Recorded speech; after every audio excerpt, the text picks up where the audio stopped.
শুরু হয়েছে চলতি বছরের হজ মৌসুম। পুরো বিশ্বের ১৮০টির বেশি দেশের প্রায় ২০ লাখ মানুষ এবার হজ পালন করবেন।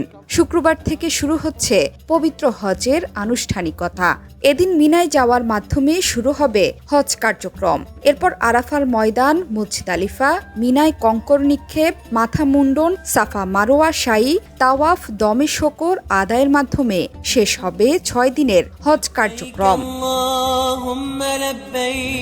কিন্তু হজ পালন করতে গিয়ে নতুন আতঙ্কে মুসল্লিরা। বিশ্বজুড়ে যে তীব্র তাপ প্রবাহ বইছে মরুর দেশ সৌদি আরবে, সেটি আরও তীব্র ও প্রকট। হজের সময় মক্কায় তাপমাত্রা হতে পারে ৪৪ ডিগ্রি সেলসিয়াস।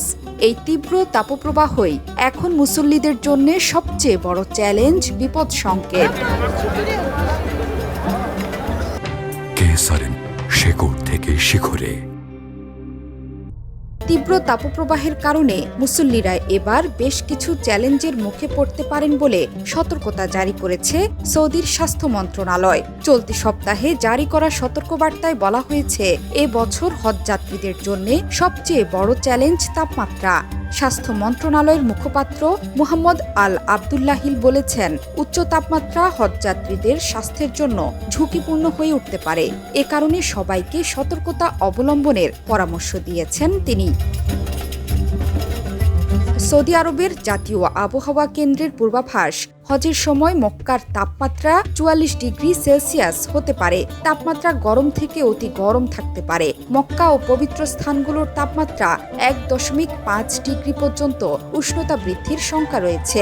শুধু তাই নয়, তাপমাত্রা বৃদ্ধির পাশাপাশি হজের সময় তাপপ্রবাহ চলতে পারে বলেও সতর্ক করেছে দেশের আবহাওয়া কেন্দ্র। এ অবস্থায় হজযাত্রীদের স্বাস্থ্য মন্ত্রণালয়ের নির্দেশনা মানতেও দেয়া হয়েছে নির্দেশনা, যেমন সরাসরি সূর্যের হাত থেকে বাঁচতে ছাতা ব্যবহার, পর্যাপ্ত পানি পান করা এবং অজ্ঞান হওয়া কিংবা গরমের ক্লান্তি দূর করতে মাঝে মধ্যে বিশ্রাম নেওয়া। এবার মুসল্লিরা হিটস্ট্রোকেও আক্রান্ত হতে পারেন বলেও সতর্কতা জারি করেছে স্বাস্থ্য মন্ত্রণালয়। হিটস্ট্রোকে আক্রান্ত ব্যক্তিকে ঠান্ডা স্থানে এনে পর্যাপ্ত তরল খাওয়ানোর পরামর্শ দেওয়া হয়েছে। পাশাপাশি হজযাত্রীদের হিটস্ট্রোক থেকে বাঁচতে সরাসরি রোদে না যেতে ও ভিড় এড়িয়ে চলতেও পরামর্শ দেওয়া হয়েছে। সৌদি আরবে এবার হজ পালন করতে গিয়ে স্বাভাবিক কারণে এখন পর্যন্ত ১৫ বাংলাদেশি হজযাত্রীর মৃত্যু হয়েছে। তাদের মধ্যে ১৪ জন পুরুষ ও ১ জন নারী। মক্কায় ১১ জন ও মদিনায় মারা গেছেন ৪ জন। দেশটির আইনে আছে, কোনো ব্যক্তি হজ পালন করতে গিয়ে মারা গেলে সেখানেই দাফন করা হয়। মক্কায় হজযাত্রী মারা গেলে মসজিদুল হারাম, আর মদিনায় মারা গেলে মসজিদে নববীতে মুসল্লিদের জানাজা অনুষ্ঠিত হয়।